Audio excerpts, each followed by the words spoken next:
Be careful, you don't fall off. Pappy's picking on the kids. We can keep this. He's picking on the kids as they go down. Let's go.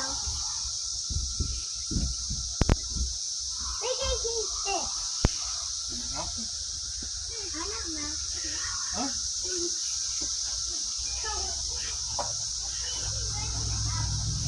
Got the mouth against you.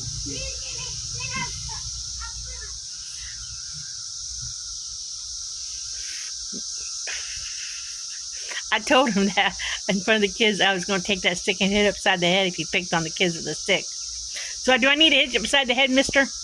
What? Do I need some? do I need to? So help me if you ever did, you'd be hit upside the head. You know that, right? Go get some. Good thing you don't ever hit me. Because I always said if a man ever hit me once, and that would be it. But thank God Dan's not that kind of man. He don't believe in men hitting women. But I always said, even told my ex-husband, we first got together, ever hit me, you hit me once and that'd be it. I don't believe in men hitting women. I told my ex-husband one time when we were at his mom and dad's house, I said to him, we were playing Pictionary. And I remember his brother, we were there with his mom and dad and his brother and his wife. And his brother sat there in front of me and told his wife to shut up, that he was going to, because she started to tell us something. And he said, shut up, I'm going to tell it. That did not sit well with me. I got in the car and we were there a long time. And the first thing that came out of my mouth when we got in the car was, I'm going to tell you right now, what your brother did, telling his wife to shut up in front of everybody, said, you ever tell me to shut up? I said, remember how far you have to walk home. That man never told me to shut up. That's the only good thing I can say. That's one of the only good things I can say about my ex-husband. But yep. That's one of the few good things I can say about him. Because my daddy said that my daddy told all my sisters, I had 2 sisters, he told us that we did not need to get married. He raised strong-willed women, girls. He said, you only get married if you're in love. Don't get married because you think you have to.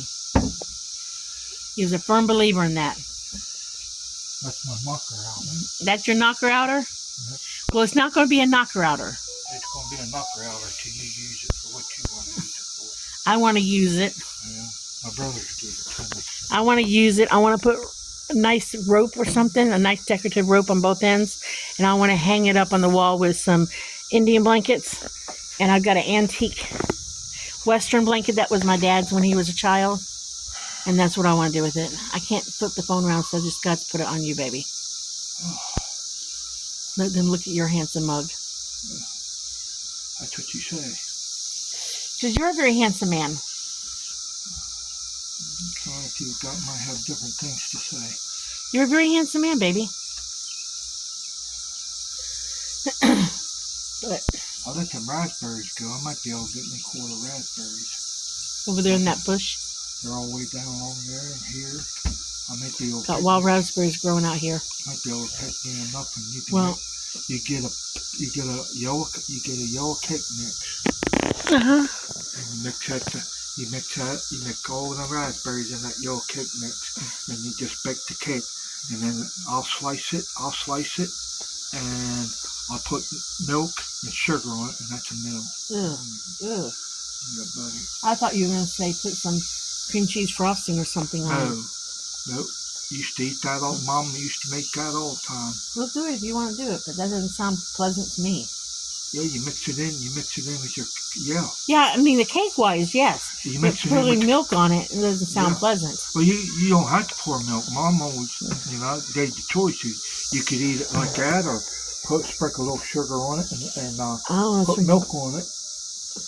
But, I mean, I could see sprinkling powdered sugar on it and make it like a bread, like a cake bread. It's almost purple as it gets, better it is. But you stir them raspberries up in. I mean, it sounds good. It sounds like it wouldn't be too sweet. If we can get enough raspberries, I'll do it. Mom used to make pans of it, and that's what supper was. That's because your mom didn't have much. Yep. She fed y'all the best she could. Yep. Because my dad sure didn't want to do nothing. I would love to have met your mom. My dad, he was go grocery store and put 2 things in the grocery cart. That's enough. Mom said, well, I can't feed off of that. That was enough. My dad was tightwad. Yep, I would love to met your mom.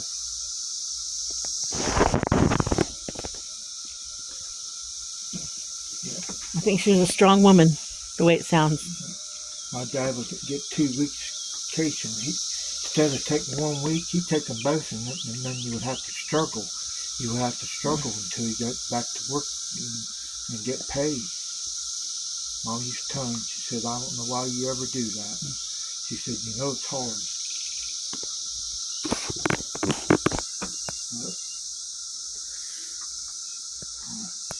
My dad was hardcore.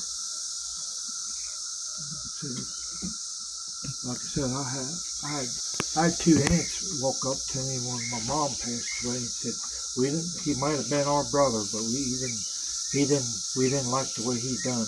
Your mom raised you, your dad didn't. It's true. We just have to remember the good times, so.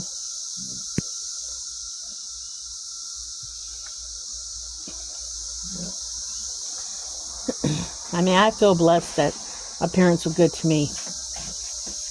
Kids nowadays get raised like that, they wouldn't have that. Didn't have none of that there, Nintendo and all this and that. I just had an Atari growing up, guys. That's the worst thing I ever came out with. And since all we had was an Atari growing up, everybody, my dad was a Baptist preacher, and we were given the gift of an Atari one Christmas from the church, because that's what churches did back when I was a kid. They gave the preacher and his family, like a gift. So we did not have an Atari system. We didn't have any kind of video games as a teenager. So they gave us the game system with a bunch of games to all of us kids. And because there was 4 of us, we were given a day a week that we got to play a video game. We each given 1 day a week. And we got 1 hour at a time, just 1 hour. We got to play the video game. And then on the weekends, I can't remember what we did on the weekends. I can't remember if they were alternated or if we got like a extra hour on the weekends. I can't remember the weekends. But we got a timer was set. We didn't just get to lay on the game. We were given 1 hour. And if your grades were bad, you lost your day. We had to keep our grades up. We didn't have no toys on. We had to make up toys. If you got a bike, you were lucky. But a lot of times, I went around and took old scrappy old bikes and made one bike out of one. My parents gave us a bike at a certain age. When you hit a certain age, that's when you got your bike. Until then, you rode a hand-me-down bike or something. I remember tricycles. I mean, we got hand-me-downs. I went to the neighbors. They had junk bikes, and they wasn't going to do nothing with them. I asked about them, and they usually gave them to me. And I went around till I got enough parts and made me a bike. I made me a chopper one time. I had that thing for a long time. Didn't have no, and the only brand new bike I ever bought was when I worked on a farm after school, and in the summertime I saved enough money out of that, and I bought a bike. Plus I had to buy my own school clothes out of that. Because it got up to a certain age, it wasn't Dad buying school clothes anymore. You bought them. I told you a story about me buying summer clothes for vacation one year. I babysat these horrible, rotten kids. They were spoiled. Oh, they were spoiled. And I went and babysat these kids one summer because we were going to take summer vacation at the end of the summer. We were living in South Hill, Virginia, and we were going to go back to see my grandparents at the end of the summer. and I got paid $25 a week to watch these 2 children. They were bad enough, but then their cousin came to stay with them for like 3 weeks. And that kid was a rotten child from hell, to the point where he even grabbed my boobs the whole time I babysat them. And the mom worked for Hostess because she had all these Hostess cakes in her freezer. And she's like, you can have all the Hostess cakes you want while you're watching, because she worked for Hostess. The freezer was half full of frozen Hostess cakes. So the kids were allowed to have Hostess cakes in the afternoon. And their grandma lived on the same property, and she had a big pool table. Remember, she had a big pool table in the middle of her dining room or living room, big room. So I'd take the kids over to play pool, especially when that little rotten cousin was over, because that's the way he keeps his hands off me. He was a horrible, rotten kid. But I saved up enough money to buy me and my 2 sisters brand new shorts and t-shirts for summer vacation. And remember, now I'm aging myself, I'm dating myself, bought us each a brand new pair of jelly shoes and some that looked like Ked sneakers. Come back to get some? This is a little Jaden that he was picking on Come earlier. back to get some more? But I was so proud of myself to buy us cute little shorts and t-shirts. My mom told me later when I was grown how she felt so guilty that summer that I had to buy summer vacation clothes. But I was proud of myself. All right. I'll come down a little bit further there for you. Yep. Oh, no. Come down. Huh? They come down. Well, no, where when I'm going to come down? And when you're least expecting it. When you're least expecting it. He picks on the kids all the time. If it isn't, he's going to get them. It's giving him 5 big ones. And then he barely touches them when he pretends like he's giving him 5 big, like a fist up to the cheek. Yeah, I mean, and that seemed like, oh, you graduate from school and I'll buy you a new car, new car and all this paid car. And them kids ain't learning nothing. No. They ain't learning nothing. They don't get out and get a job. Nathan bought his first car. And a lot of people nowadays buy their kids' car and pay the car insurance. They ain't learning nothing. They ain't learning the responsibility. Nathan bought his first car. You all want some of that walking tall stick? You do? Yeah. So he teases them, and then they come back for more. So what one you want? 5 big ones? Yes. Yeah. Can I take it? Let's go tell. You're going to go tell on him? Next time I'll bring my big walking stick and give it to you. Just tell them I got a big old walking stick.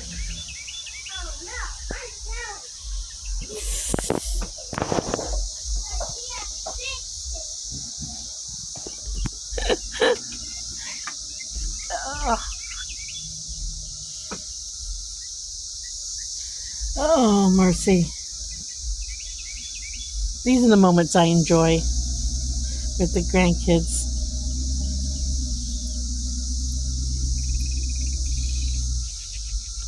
Well, I guess I'll get off here, you guys. We've rambled enough about whatever we rambled about.